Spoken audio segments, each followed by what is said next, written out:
I don't have a problem with chopping off my pinky. I think that'd be I fine. know it. People are crazy. You're crazy, Chris. That's mutilation. I broke this finger falling down the stairs carrying my laundry a while ago. It's crooked, so I'll give you half of it, like right now. I'll do it literally right this second. Just to prove us that he'll Just do to it. prove- Welcome to Under Embargo, the podcast that cuts through the noise of the communications industry and gets straight to the good stuff. Hosted by Becca, a no BS corporate comms expert, and Perry, a PR agency founder with a knack for telling it like it is. This show is where strategy meets straight talk. From media relations and brand storytelling to navigating the chaos of modern PR, they're bringing unfiltered insights, industry truths, and an occasional spicy take. Whether you're an industry pro, a curious marketer, or just here for the raw and real, you're in the right place. No fluff, no spin, no corporate jargon, just Under Embargo. Now let's get into it. All right. Well, thank you for joining us again to our second episode of Under Embargo. Today we have our very first guest, which is super exciting, and it's Chris Willis, who is the CMO of Axios HQ, where he helps companies cut through the noise and communicate what actually matters. He's been a longtime leader in B2B, SaaS, and AI, and he's built marketing, sales, and product strategies that fuel growth, drive pipeline, and make business impossible to ignore. And I will say, looking at Chris's background, he has a super interesting background. So I am excited to talk with you today, Chris. So welcome to the show. Welcome. Thank you. I'm excited to be here. Yeah. Well, you get to have the glory of being our first guest, which means you also get to have the glory of seeing the sausage making happening while we're trying to figure out how to do this whole podcast thing.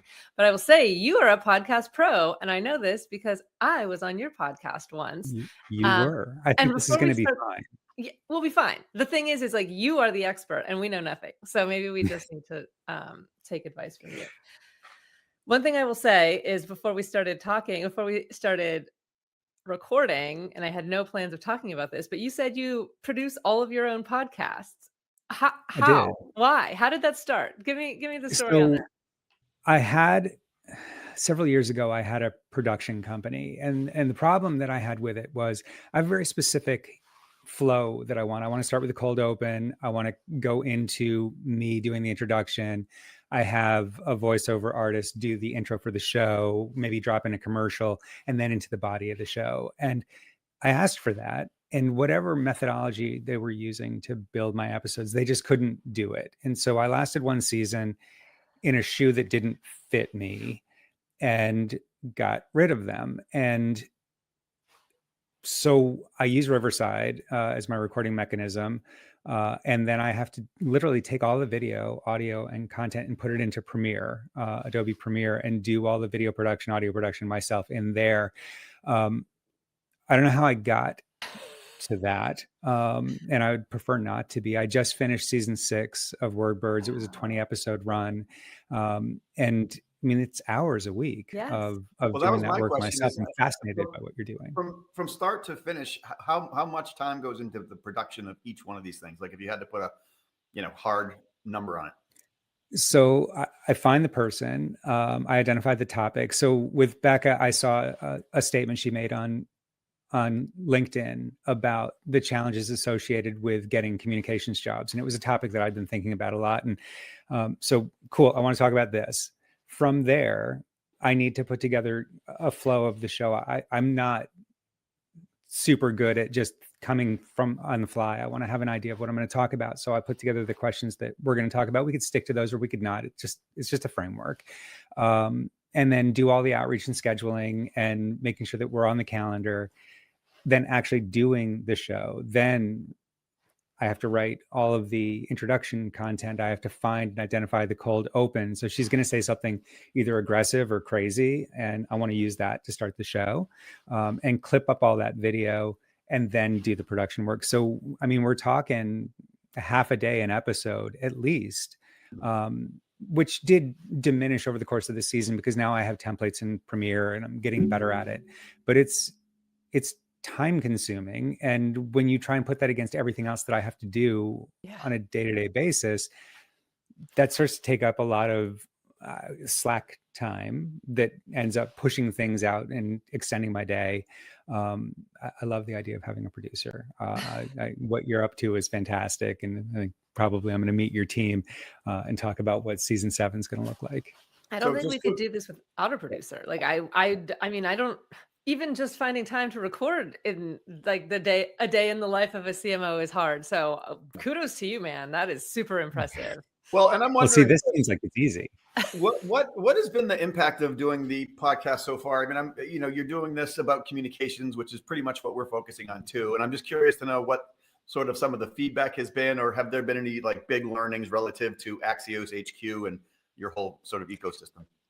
So for us, it's really about the point of view. I don't talk about the product on the show. I don't talk about our company.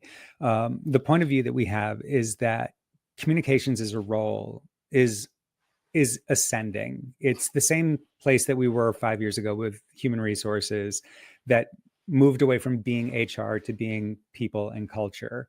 And we're seeing that same shift now with communications and getting that seat at the table. And this was something that we were talking about right when I got here at the end of 2023 into 2024. And I didn't really have plans to do a next season of the show. But the purpose of that was, how do we talk about this with people that are experiencing this from all sides? Like, is what we're thinking actually happening? And can we get validation of that? And can we help to guide that?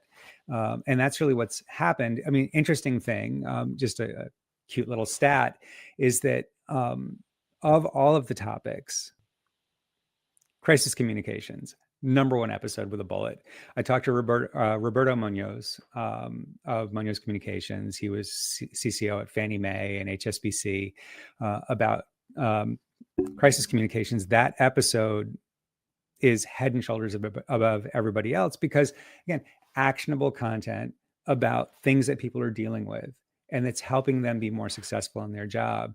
And each episode after that, that was episode 2 of the season, has followed on that. Like, how can we be actionable? How can we make sure that you're going to learn something here that you can take back? And that's the part that I like, is that in every conversation, like I'll use Becca as an example. She walked us through how she built her following on LinkedIn. Like, I can do the things that she's saying, like maybe not the way that she does it and get the same impact, because I'm not getting the same impact. I need to come back to you on that.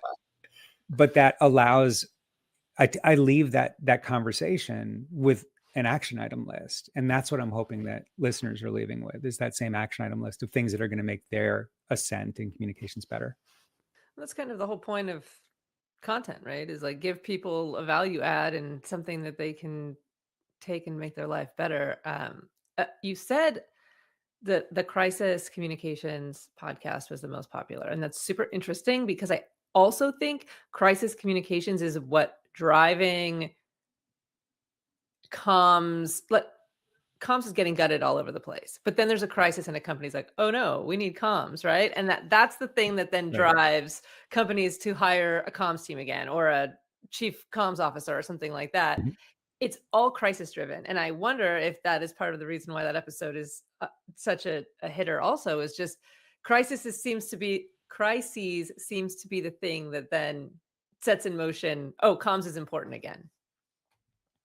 Absolutely. I mean, I think where I'm trying to get people from a thought process standpoint is that comms isn't the tactical outpost that you thought it was. And I think that's why it's easy to cut, to be fair, is, I've asked that person to send an email and they've done it, but you know what? I can send that email.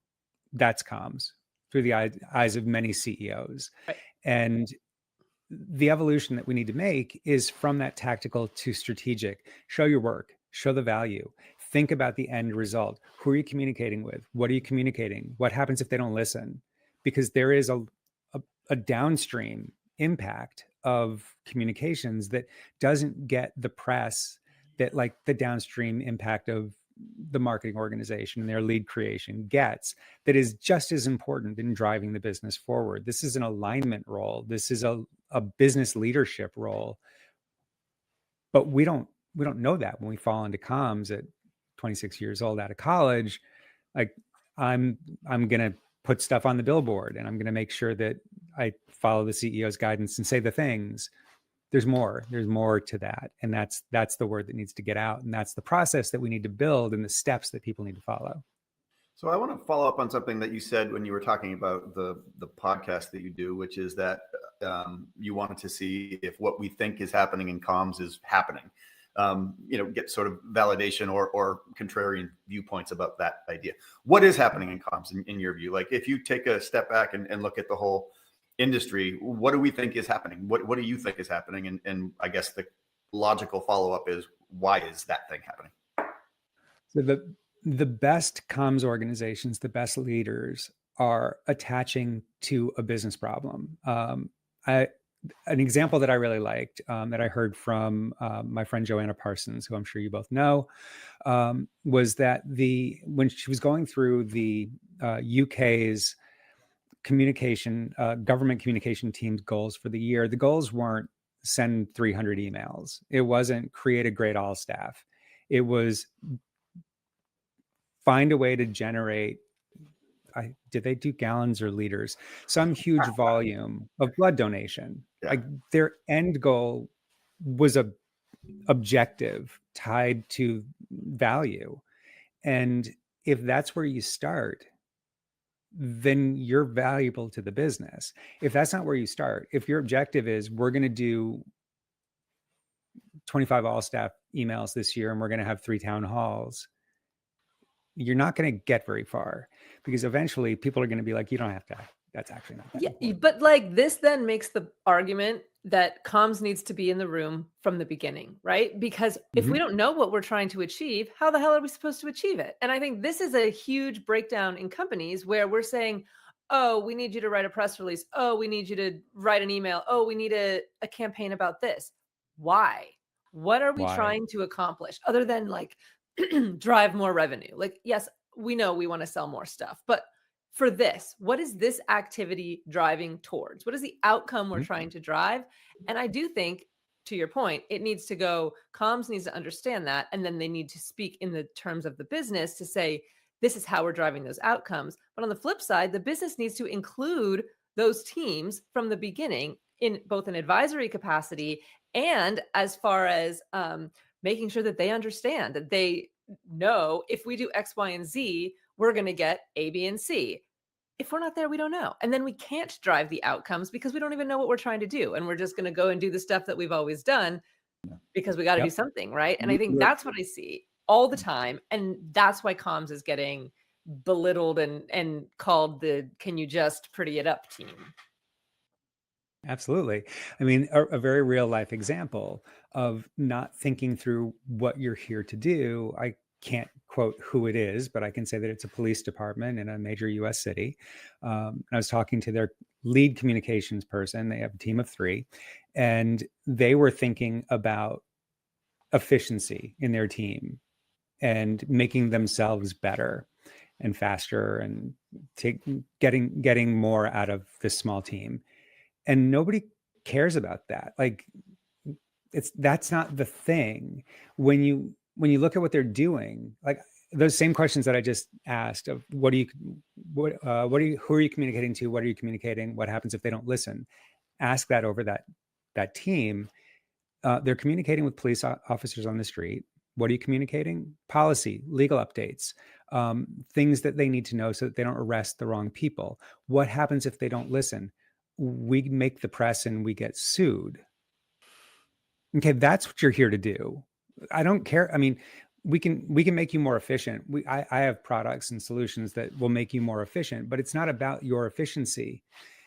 It's about achieving that end goal. Like if you can save your police department $10 million this year in legal defense fund, who are you now? Like what is your department here to do? Because that's exciting. And you may already be doing that through the work that you do, but if you don't know that, if you're not connected to that outcome, then neither is anybody else. And it's all going to be lost. And somebody's eventually going to say, we don't need 3 people. We only need 2. And some of that value is going to go away and nobody's even going to know why. I think a lot of what we do is like we're creating value and then we're not telling anybody about it. Like, it's hard. And, I think people notice when comms is gone because suddenly it's like, oh, nobody did this thing. And it's like, yeah, that's because the comms team was doing that and they just weren't telling you about it because we're doing 900 things that people don't know about. But to your point, if it's not the thing that is moving the needle for the big goals of the business, at the end of the day, you're going to be the first person on the chopping block. So that is Exactly. outcomes based everything, but we need to know what outcomes we're trying to drive. I think it's true so I'm on the PR side. I own a PR agency and I'm not internal comms, but I think it's true for both comms people internal to a company and external PR in the sense that everybody in that industry really sucks at advocating for themselves and proving out their own value. I think that, for people who are so great at making other people shine and elevating other people, we are desperately terrible at doing the same for ourselves, whether we're internal or external. And I guess that leads to a question for you, Chris, which is how do you sort of advocate for the role that you've championed at Axios HQ, and what's the reception to whatever activities that might be? I mean, it's about corporate alignment and productivity. Like, it comes down to it. And specifically around internal communications, but you could expand this to external as well. It's about building a better organization. Everything runs better when people know. One of our customers, Cox Communications, prior to really thinking through their process, adopting smart brevity, all the things that we do, had measured alignment with corporate goals very low within their organization. They felt that 62% was a low number of staff that know why they're here. Like, what are we here to do as a company? And when you put effort and intent into your internal communication process, you're able to drive that number up. And in their case, they saw that go up like 20% in the period of time that they measured it. Who cares? Like, okay, so a lot more people know what we're here to do. Well, that's productivity. That's project times. That's engaged employees that stay, retention, reducing the cost of replacement. All of these things that come of the alignment that communications as a function in the business provide. And again, to Becca's point, like, yeah, it doesn't matter. Nobody really knows what they do. If you don't have that level of engagement, alignment, positive culture in your business, you're going to pay for it somewhere. But it's so hard to measure. Like, that's the problem. Like, and it's Perry's problem too. Like, in the PR seat, it's like the outcome we're trying to drive is this, and we got an awesome media hit. How do those two things, like, what is the delta between those, and how does one impact the other? It's really hard for us to show that, even though we know that it, to your point, is impacting the culture, the retention, the ability to hire, all of those things, but we can't prove it to the finance guy to say this thing caused this thing. So what do we do? And that is why comms needs a seat at the table, because when you have that seat, when you have that representation at the top of the organization, you're getting the feedback on all of the things. It's not a communication role. It is that concept of alignment, of understanding all the things working together. You have to have that top-down view so that you can identify the places where alignment is having that impact, because you can measure retention, you can measure project time. So seeing a reduction in project time aligned with an increase in overall engagement and alignment is something that, again, somebody at a manager level is not going to be able to see. You don't have that data. But somebody sitting in the executive board or in the conference room in the exec team is going to have that visibility of like, hey, why are all these things happening? Here, let me do some quick looking. Oh, look at this number and look at how it relates to this number. And this is through the alignment that we're building in the organization. We're creating a better, more streamlined business that works better together because everybody knows why they're here. Everybody knows what we're up to. Everybody knows what the goals are. This communication isn't just for fun. It's not just because people are like, you suck at communication, you should tell us more. It's not a curiosity thing. It's a cost of doing business. I cannot agree more. I even as somebody who sat in the C-suite, I find that my favorite is like, why does brand matter? Why does thought leadership matter? Who cares if the employees feel happy, right? And it's just like, all of those things matter. All of those things impact your bottom line, but because they can't say, this communication led to more engagement and therefore fewer employees quit, somehow those activities don't matter. Yeah. Just to chime in there quickly, I feel that there is a disconnect, generally speaking, between typically it's the CEO and what happens in comms and PR generally. Like the CEO is really more in line with the CRO or the CFO relative to, for them, they care about at-bats, lead flow, like what's the pipeline look like, and everything else that isn't easily, tangibly sort of one-to-one is easily dismissed, right? So I think that's a challenge. And I think against that backdrop, we're entering into obviously the age of AI, and you use the word efficiency, Chris, and I think that's what is interesting as we move into middle of 2025 and 2026 is what does AI do to further exacerbate or not what we're talking about here, which is having that seat at the table, proving the value, or is AI going to essentially say, we're taking over your job because the CEO doesn't view it as critical. A bot can do it.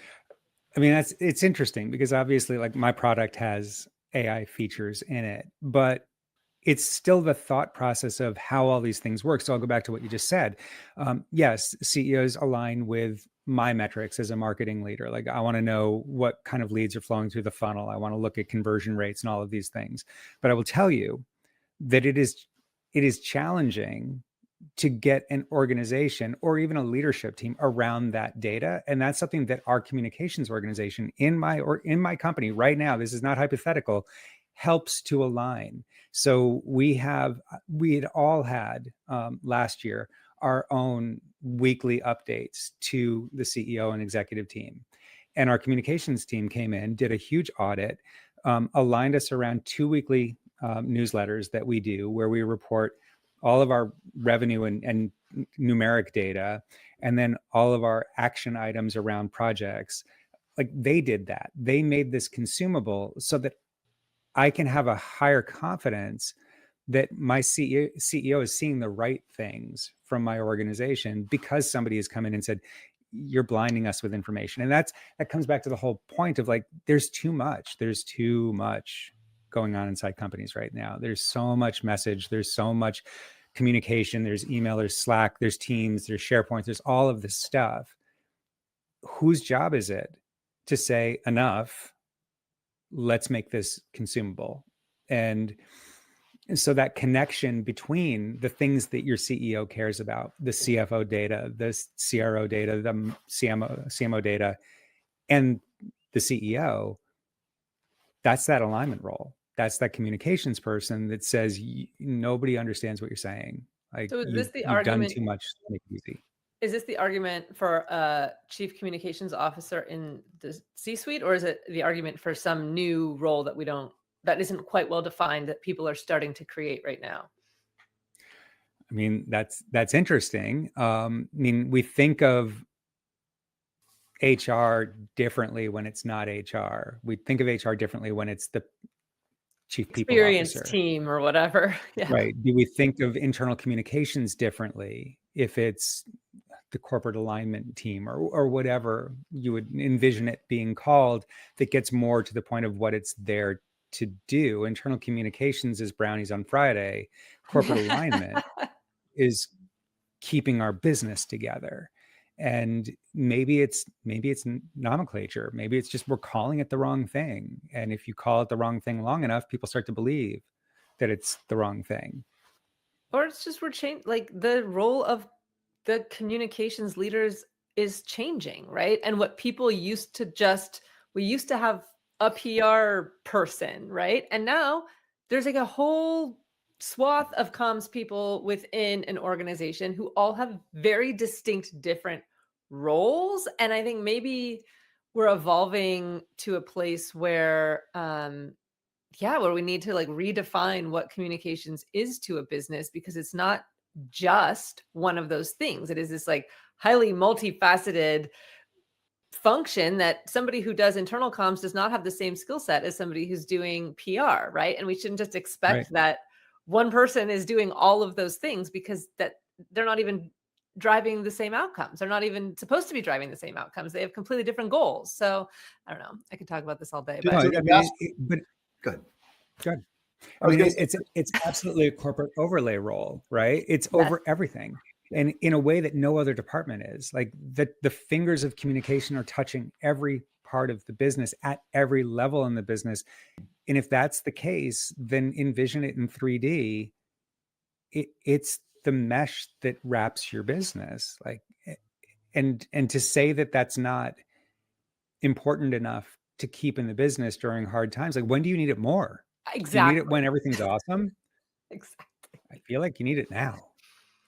Yeah, I think that there's a PR and communications, our whole world, unlike many other functions, is something where we are constantly having to educate people about what we do, why it matters, and how the various pieces within it are different than the other. So for example, when people think about communications, many people, and this is not hyperbole, think it's really just like there's a person internally that writes a press release and pitches it to the media. They think that's what communications writ large means. They think that's what PR means, even though PR is really just one piece of what an overall communications program, and pitching the media is only one small piece of what PR is. It's like this Russian nesting doll.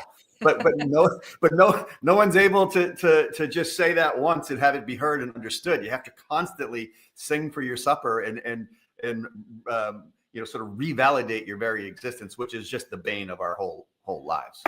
And I think that's not going to change. It's so much of our job too. I mean, I tell people that 30% of my job historically has been just explaining the value of my team and what we do here so that people will respect us and not just be like, oh, well, you wrote a press release last week, so you guys are the press release team, right? And it's like, really? Okay, finance team, you made a spreadsheet last week. Are you the Excel team? No, like, oh my God, why? How is this?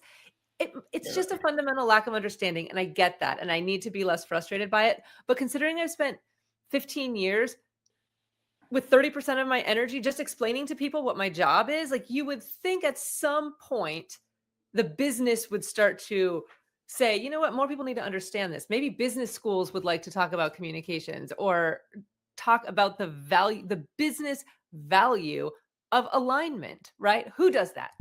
If we're not doing that, who's doing that? Well, I got good news for you.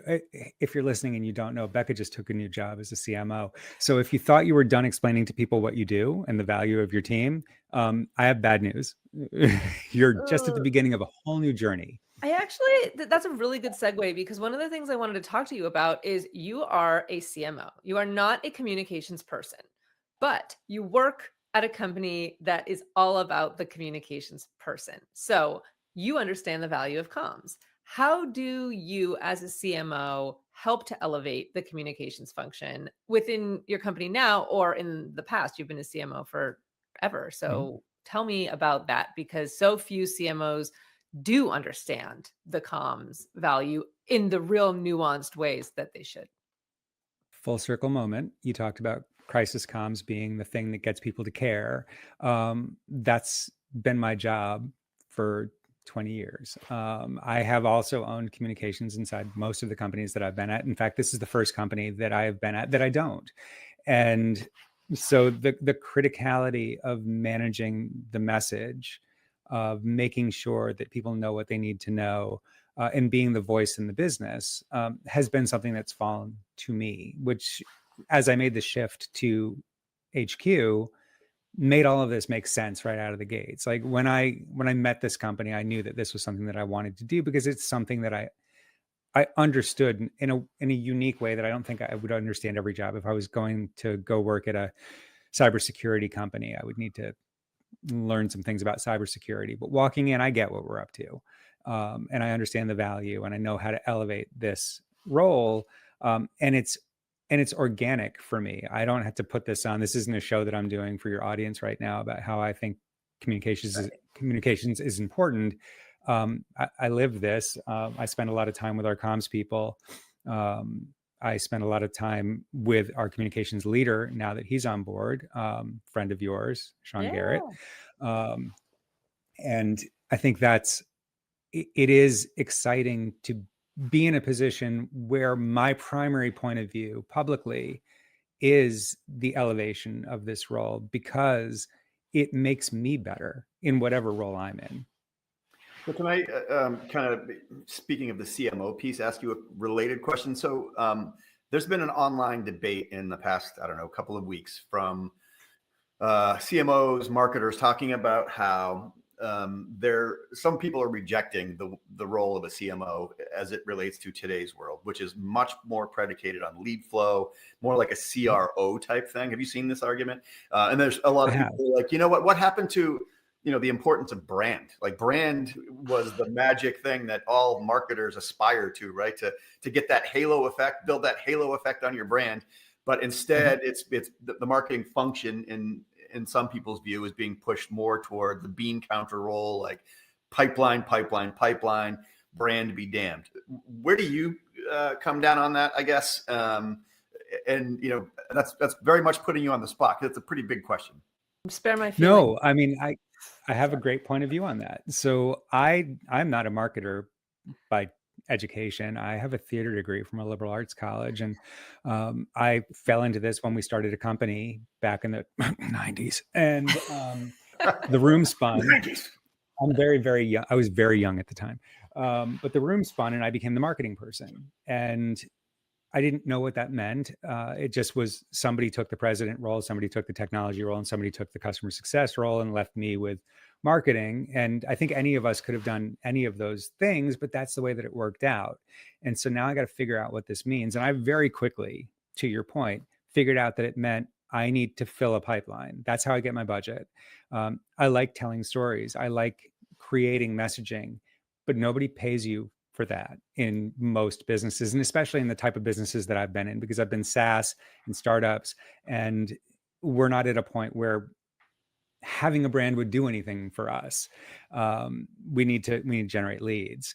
Where this gets interesting is where you can be good enough on the demand side to be able to do those other things and prove the value of, for instance, a strong brand. One of my favorite stories was that in, 2013 timeframe, we had a company called Pixis Mobile. We were the first packaged mobile application company. We built a platform that would allow you to build mobile applications that would run across iPhone, BlackBerry, Android devices by configuration, not by build. It was very individualized.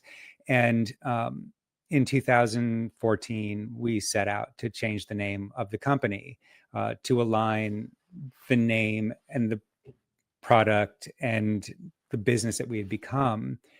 And what I hoped would happen is that we wouldn't see any headlines that were Pixis changes its name to Verivo.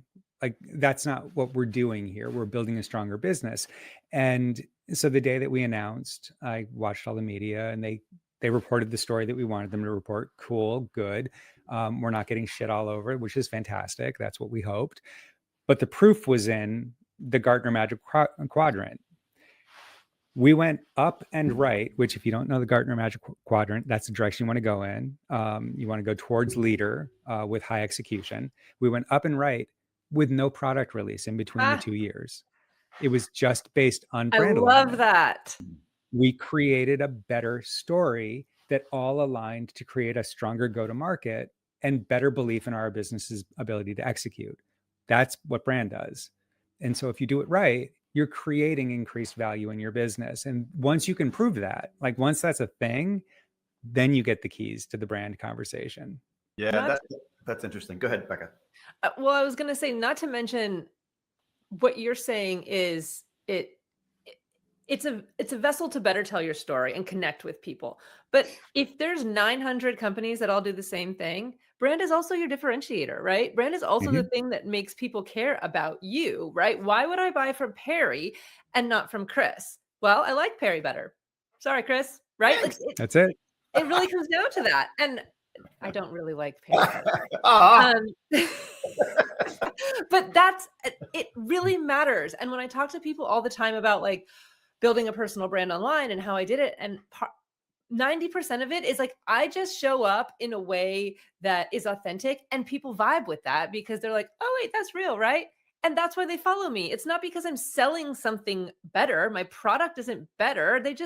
They resonate with the way that I show up more. And it like, the idea that doesn't matter in sales is insane to me. Like, to your point, like the brand itself made a huge impact on the business. Nothing else really changed. And I love that proof point, and I'm going to use that a million times in the future because I think that is such a great example. In job interviews that I've had, when I'm telling people about brand stuff, I tell them the story about when I worked at Alludo, which I was hired to build a parent brand that sat on top of a portfolio of companies. That parent brand sold 0 products.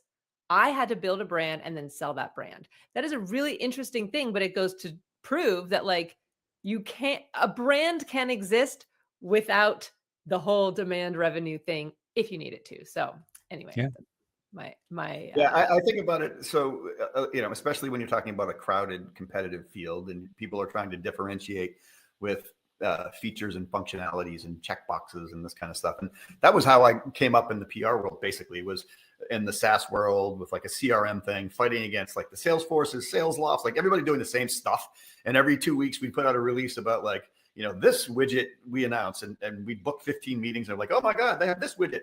And then people would say, wait, we had that widget first. And no one ultimately cared about that stuff in the final analysis. Salesforce beat the hell out of everybody because they created a movement that people wanted to rally behind and be a part of. It was an existential shift in the way people talked about SaaS, about CRM, about Salesforce automation. And Mark Benioff was the guy that had the magnetism swirling around the whole thing he did. He was like a media magnet. People needed to be in his presence to interview him. And that was brand, 100% brand. Even though, in my view, the company that I represented, which was called Upshot, which was sold to Siebel for $70 million, had a better product. It didn't matter. Benioff just kicked our ass and everyone else's asses because he had the brand. So yeah, I mean, think about the 2 CRMs that are left. Like, think about when we were younger, how many CRM systems there were competing in this space. And now there's 2. Like, I'm sorry to all the ones that aren't HubSpot and Salesforce that are still out there, but I don't know who you are. I know 2. And the things that they have in common is the brand that they built and the community that they built around it. And that's really interesting because if that's the things that you can do well, that blows the whole demand gen argument out of the water. You've created a sustainable business based on people's affinity for it. I look at what Mike Volpe did at HubSpot. When I first heard about HubSpot, it was because my investors at the time said, you need to buy HubSpot. I don't know what it is. What does it do? We don't know, but everybody's buying it because I'm in Boston and they're in Boston. So I bought it. Actually, I launched HubSpot with my agency when we were in San Francisco. HubSpot is one of my company's portfolio companies, guys. Look at us. All of us connected here. I should say, I didn't personally launch HubSpot, but my agency did. But what I bought didn't even do anything. Like they'd sold to all these companies on very little product set. Their MVP was nothing. It was a blog platform. Yeah. But now they're in the door and they're starting the beginnings of that buzz around inbound, and then aggressively grew that message, stuck to it. And we use HubSpot today. CRM, right? Like if you're a small company, you use HubSpot. There's 2 CRMs. And again, sorry to everybody else. I'm sure there's more, but I don't know who you are. Yeah. Well, it's funny. Dharmesh Shah, the founder of HubSpot, is now all in on agents, like AI agents. He's got a platform called Agent AI, and every day he says one more thing that blows my damn mind about what these agents are able to do, which is why it's kind of funny. I was thinking the other day, like, everybody's aggressively building an AI world that is going to replace a whole lot of the people that are building the AI that's going to replace them, and they don't even realize it yet. They're whistling past the graveyard. Well, what are you doing with AI right now? You must be doing stuff. Well, we're working with a bunch of AI clients, and we also use AI for sort of simplistic things in our agency. So, for example, we use like Fathom as an example to take notes for the things we do. Like, we use a handful of tools, and sometimes we'll use AI tools to do like a little bit of ideation to get us started thinking about new ways of looking at things. We'll sometimes get a skeleton of like, here's what we think a byline could look like, but we're 100%. I shouldn't say 100%. We're probably 90% human as we do all the writing and put the meat on the bones. But it really is about sparking beginnings of things for us that we use AI.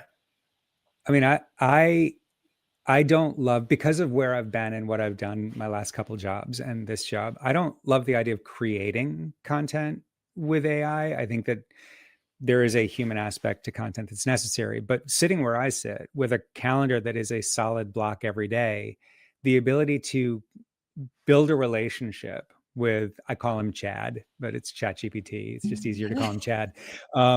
And have conversations like a person and build out, ideation around things that I can turn into something in a matter of minutes versus taking a half a day to do the same things that I used to do. Like Sure. it's remarkable how much it fast tracks. But to the point of what you just said, it for me isn't replacing anybody. It's just it's putting me in more places.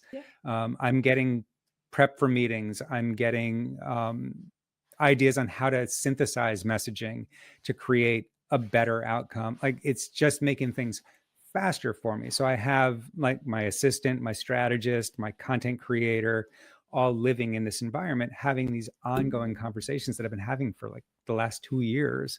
Yeah. And my favorite thing to do, and if you're brave, you do this, is you go to wherever you've been using, whether it's Claude or Chat or whoever, and the prompt is, based on all the conversations that we've had and all the things that you know about me, tell me something you don't think I know about myself. Oh, mind fuck.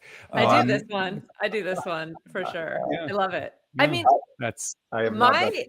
my Chad knows me very well. Like I mean, I'm never not using, I pay for ChatGPT, Claude, and Google Gemini right now because I'm kind of testing and I use them for different things. Like what's interesting is like I find myself going to one for certain use cases. And what I'm trying to do is I'm trying to break myself out of that and using different ones for the things I wouldn't normally, just to see, because they're changing so much and so often that what was true 3 weeks ago may not be true anymore for that same foundational model or whatever. And I just, I don't know if you guys have played with, now ChatGPT allows us to do 10 deep research things a month if you have a paid.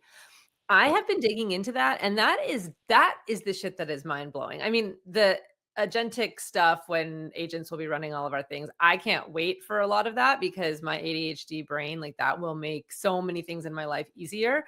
But the research piece of like, you have access to all of the information ever in the world, and this is what I need an answer for in this format. Like that is badass. I almost dropped an F-bomb and I held myself. But, I did deep research today before we got on this podcast about Chris. So I used deep research, and I started going down a rabbit hole about CrossFit. Oh well, yeah, that's the thing. Turns out Chris is a big CrossFit guy. Wow, tell us more, Chris. Yeah, what is going on with you in CrossFit? You seem to be having a very advanced role in that industry. I am an elder in that cult. So it's funny because I'm reading a book called Cultish right now. It's about the language of cults, and they don't get through the first chapter without mentioning CrossFit, and that's fair. But in 2013, I was a bigger gentleman, and the developers in my company had a annual Biggest Loser weight loss competition, and you throw in $100, and if you lose 10% of your body weight in 3 months, you get a share of the whatever's in the pot. And they came to us, the exec team, and we're like, "You guys want to be in this?" They figured we would throw in $100 and walk away, and something clicked in my head, and I was like, "I'm gonna destroy these kids." And what I know now, and I'll come to why I know this now in a second, I starved myself for 3 months because I don't want to play if I don't see results. I want to see a pound a day. Like, so I'm going to like hot yoga and elliptical and like rubber suits, and I'm not going to eat. So I ate vegetarian chili 3 meals a day for 3 months, and I lost like 70 pounds, and people cried. Like my PR agent at the time walked into the restaurant that we were meeting at, and I just saw the tears start, and she's like, "Oh my God, are you okay?" And I was like, "No." And she's like, "Oh my God." I'm like, "I'm kidding. I'm on a diet. Thank you though. This is the best thing I've ever heard." And I'm dying. When it ended, like, yes, I won. I lost a lot of weight in a very short amount of time, very unhealthily. But now what do I do? And this was 2013 when everybody you knew was like, "You should try CrossFit." And I'm like, "I should definitely not do that. That sounds terrible. And I want to have nothing to do with it." But again, desperation, I walked into a CrossFit gym, and I did not know things about myself. I did not know that I am more athletic than I thought. I did not know that I am more competitive than I thought. And I really liked what I was learning about myself. And it is absolutely the definition of a cult, but it's a good one. And the people and the relationships that I built in the gyms that I was at, and that's what keeps you going, and the progress that you see. And it's very data driven. So my day job being a data driven marketing leader, now my activity, I've got all of the things, all of my fundamental lifts in my phone, and I know all of my WOD times, and I measure over time, and I can tell you every Fran that I've ever done and where it started and where it was at its best, and unfortunately where it is now, because I'm I not don't at my know best half right of the now. words that you're saying right What now. is a fram? Oh my Who's gosh. Fran? That's again, Cultish, the book, Language of Cults. We have our own language. So Fran is a workout. It's 21, 15, 9 of thrusters and pull-ups. You're supposed to do it as fast as possible. So when you think about a workout, you think about a 30-minute Peloton ride. Most people do. This is I think about bed angels. fair. For elite athletes, and I'm not one of them, Fran is a 2-minute workout. Two to do 21 thrusters, which is literally like front squat to overhead, and 21 pull-ups, 15, 15, 9, 9 in 2 minutes. I have a just sub 4-minute Fran time at my best in like 2018. But again, the tracking of that, the first time I did it, it took me 17 minutes. I got it down to sub 4. I'm living at like 6.5 right now because I'm an older gentleman. But those are the things that I liked about it. I ended up getting my coaching certificate. I ended up being the head coach at a gym for a number of years. I'm a level 2 coach now, so up leveling my skill set. It sounds a lot like a lot of other cults you've heard of. You get closer and closer and closer to the middle. And now I'm at a point where that's where my friends are. Like, honestly, that's where I go for my social time. That's where I see the people that I don't see at work or in my house. I think there are worse things than being aligned with a bunch of healthy ass people. That's probably not the worst thing. At least you're not there's some weird, confusing downsides too. But yes, that like last night, one of my CrossFit friends dragged me to hot Pilates, which in my head, I thought was going to be like hot yoga. No, within 5 minutes, my abs seized up, I cramped and I collapsed. And then I spent most of the rest of the time just sort of gently sobbing, but you couldn't tell because the room was heated to 110 degrees. I always hear that from men who do Pilates. I don't do anything because I don't exercise. But whenever men say they go do Pilates, it's like this, I just ended up in the corner crying because I wasn't expecting it to be what it was, which is hilarious. I can do really horrible things with a lot of pain involved during a workout, but that thing last night, that beat my ass down. That's so funny. It's crazy. I will say though, the gamification thing is everything right now. Like I show up on LinkedIn because I gamify my thing. So, for those of us who are driven in my case by dopamine, things like that, data that allows you to like level yourself up and constantly be tracking whatever is totally the motivator in my world. So I could see how you would get sucked into that cult for sure. Well, I can tell you about a nice thing that you can join. I'll look where you live and I'll find you a fantastic CrossFit gym, introduce you to the people. So it's time to wrap this up, I think. Now that I've moved into recruiting stage. I tease. I'm the same way, but just with golf. I am like a golf fanatic, and I am constantly measuring, refining my game because that is an absolute passion. And fortunately, it provides exercise too in the form of walking like 6 miles every time you play, which is nice. Yeah. So I get to not really suffer when I play golf. And you get to talk to people. I mean, both of you have this sport that is very social also. And I think that's a huge piece of your cult there. I think that is true. Okay, since we are running short on time, and I promised that I was going to create rapid fire questions for our podcast so that we can ask all of the guests. I don't know if this is going to stay. This is our first podcast with guests. So it's going to stay. It's going to stay. It's going to stay. Okay, so we have 4 minutes, and I want to make sure we get through some of the good ones. So I'm going to go in a random order. If you get to erase one corporate buzzword from existence, what is it? I put it in a slide today. Synergistic. It just makes people sound like an asshole. I don't know. You are a synergistic asshole. So there you go. Okay. You are about to give a presentation in front of 50,000 people. What's your walkout song? So many good songs by Kanye, but we can't do that anymore. Shake It Up by Manchester Orchestra. Now, you might think that that is an actual orchestra. It is not. It's a fantastic rock band. There you go. All right. Next question. You get to use one emoji for the rest of your life. Which one? It's definitely the eye roll, followed by the grimacing face. Those are two of my top 5. Same. For sure. I think we are all cut from the same cloth. So this one is from Perry. Okay. You can either have hiccups 24/7 for 3 months, or you have to chop off your pinky and you have to do it yourself. I don't have a problem with chopping off my pinky. I think that'd be fine. I know it. People are crazy. You're crazy, Chris. That's mutilation. I broke this finger falling down the stairs carrying my laundry a while ago. It's crooked, so I'll give you half of it, like right now. I'll do it literally right this second, just to prove us that he'll do to it. prove a point. My head of product is a knife maker, and I just got one of his knives sent to the house, and it's here, and I can zoom out right now. Well, I'll tell you what, we would instantly get a lot of views. So I'm all for it, Chris. Go ahead. We're going to go viral here. Chris is going to chop off his pinky, ladies and gentlemen. Amazing. Okay. This is going to be probably the hardest one. If you had to do a TED Talk on anything but marketing or communications, what would your topic be? Although maybe it's CrossFit. I mean, you kind of gave it away, but I think it's probably that thin line between fitness movements and cults. Finding friends after 40, I think is probably. I would totally watch that TED Talk. I think that's fascinating. And I do think there's a lot to the fitness culty thing and the psychology of cults. So fascinating. All right. Since we have 1 minute, I'm going to give you the last question. What's a myth or misconception about communications that drives you crazy? That the best comms can do is hang up posters and drive culture. Comms is a business driver.